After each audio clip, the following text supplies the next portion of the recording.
এই আপনাদের উমরপুর জানেন? উমরপুর মঙ্গলজন বলে একটা গ্রাম আছে, মঙ্গলজন। অবস্থা বলছি, আমার ড্রাইভারও সাক্ষী আছে। গত বছর আসরের নামাজের আমি ইমামতি করছিলাম, ওখানে রাস্তাতে গাড়ি দাঁড় করিয়ে নামাজ পড়ছি রোডের ধারেই।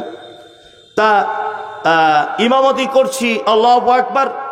একজন বিহারি মানুষ, ওনার ভাষা থেকে বুঝলাম উনি বাজারে কিছু কাজে হয়তো এসেছিলেন কাজে, উনি মসজিদে নামাজ পড়তে ঢুকেছেন।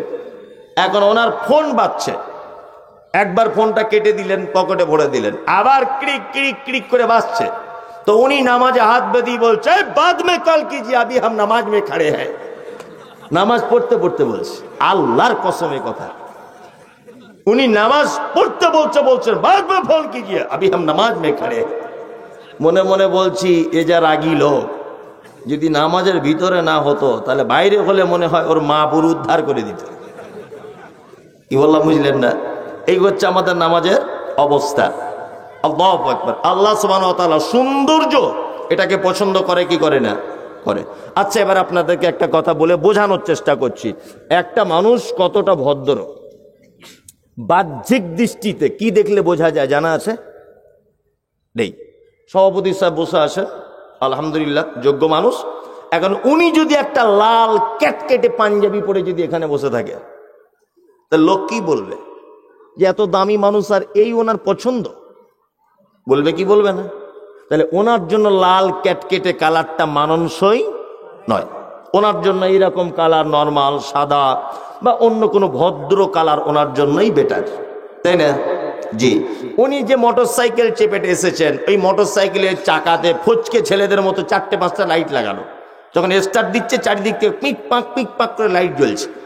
ভালো করে বুঝবেন, এই লাইটওয়ালা গাড়িটা যদি দেখে কেউ উনি চালাচ্ছেন বা উনি ড্রাইভার, ওনার গাড়ি, তো উনি যে ভদ্র মানুষ, রুচিশীল, এটা মানুষের ধারণা থাকবে না। তার মানে বোঝা যাবে যে ও ভদ্র মানুষ নয়। নম্র এবং ভদ্র মানুষের রুচি, মানুষের চোখের পছন্দ, আর মানুষের ড্রেসপত্র, মানুষের যানবাহন, গাড়ি বাড়ি, এটা দেখলে অনেকটা বোঝা যায় লোকটা কতটা নম্র এবং কতটা ভদ্র, তাই না? আমরা যারা মসজিদে 5 ওয়াক্ত নামাজ পড়ি, আপনি পাকুড়ে যাবেন থানায় বড়বাবুর সঙ্গে দেখা করতে, তখন শোকেস থেকে পাঞ্জাবি বার করে, জামা বার করে আপনি যান দেখা করতে। আপনি যখন কোনো অফিস আদালতে যান, কাজবাজে যান, ফক সেন মেরে জিন্স প্যান্ট বাক্স থেকে বার করে পড়ে যান। আপনাকেই দেখতে পাওয়া যায় আবার যখন মুয়াজ্জিন মসজিদে আজান দেয়, সব থেকে নোংরা ছেঁড়া কাপড় পরে আপনি মসজিদে ঢোকেন, আপনাকে দেখে মনে হয় লালগোলার ভিখারি ঢুকছে ভিক করতে, অনেকটা এরকম মনে হয়। আপনার গায়ের গন্ধ, আপনি মসজিদে যখন যান তখন ভালো জামা ব্যবহার করেন না, তখন গায়ে একটু আতর লাগান না, তখন একটু পরিষ্কার পরিচ্ছন্ন করে যান না। অথচ আপনি পৃথিবীর অন্য কোনো জায়গায় যখন যাচ্ছেন তখন ড্রেসপত্র খুব উন্নত মানের, তাই না? আর মসজিদের নামাজ পড়ার পরেই কিছু মানুষের অভ্যাস আছে, কাতারে 1 মিনিটও বসে না, সঙ্গে সঙ্গে পিছনে হটে এসে বসে। হটে এসে বসি চুপচাপ করে কোনো রকম সুন্নত পড়ে চলে যায়। ও এমন ভাব দেখায় মনে হচ্ছে ও দুবাইয়ে যাবে, প্লেনের টিকিট কাটা আছে ওর। ভালো করে বুঝবেন। আর নয় 4-5 কোটি টাকা লস হয়ে যাচ্ছে মসজিদে, ওই জন্য পাছাটা বসছে না, মানে এত ব্যস্ততা দেখাচ্ছে আর কি। অথচ ও সুন্নত না পড়ে চাচকির মোড়ে চায়ের দোকানে বসে বসে পরনিন্দা গীবতে ব্যস্ত। বাস্তব বলছি না অবাস্তব? আল্লাহ তাআলা বলছেন সালাওয়াতিহিম হাফিজুন আল্লাযীনা হুম সালাতিহিম খাশিউন, যারা তাদের নামাজে খুব বিনয়ী।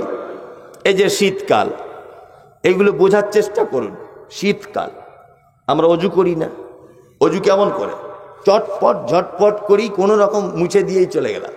কারুর দেখবেন এইদিকে ভিজা, শুকনা, এই জায়গাটা একটু শুকনা আছে, মানে কতটা জ্যাকেট তুলতে পারিনি, কোনো রকম চালিয়ে দিয়ে চলে এসছে। হ্যাঁ, আচ্ছা, এবার আপনাকে একটা জিনিস বোঝাই।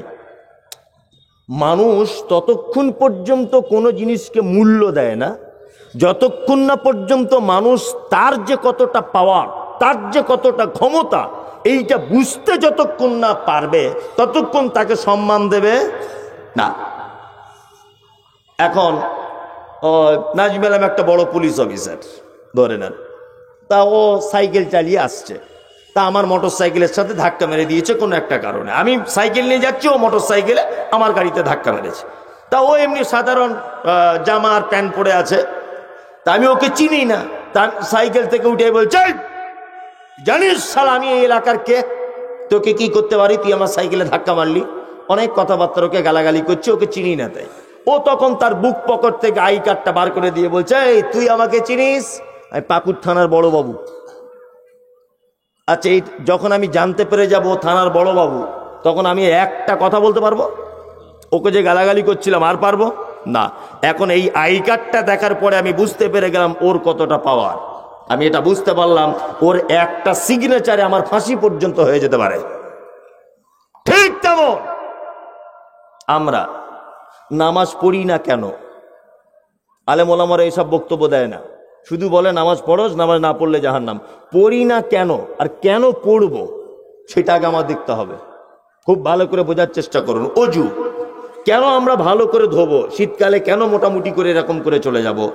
একটা মানুষ অজুর প্রতি যত্ন তার তখন হবে, আল্লাহ নবী সাল্লাল্লাহু আলাইহি ওয়াসাল্লাম বলেছেন, একটা বান্দা যখন সলাতের পূর্বে অজু যখন করে, তার হাতের কহুনি দিয়ে যে পানিগুলো ঝরে পড়ে, তার সাথে তার পাপগুলো, ছোটোখাটো গোনাগুলো ঝরে পড়ে। একটা মানুষ যখন অজু যখন করবে, আর অজু করার পরে সে যখন এটা ভাববে যে আমার এখান দিয়ে পাপ ঝরে ঝরে পড়বে, তাহলে বলুন তো সে ভালো করে ধুবে না কোনো রকম পানি দিয়ে চলে আসবে? ভালো করে ধোবে। প্রয়োজনে এক বদনা পানির জায়গায় 4 বদনা লাগাবে। এইটা যতক্ষণ না পর্যন্ত ওর মনের ভিতরে না ঢুকবে যে এখন আমার গুনাহগুলো ক্ষমা হয়ে যাচ্ছে,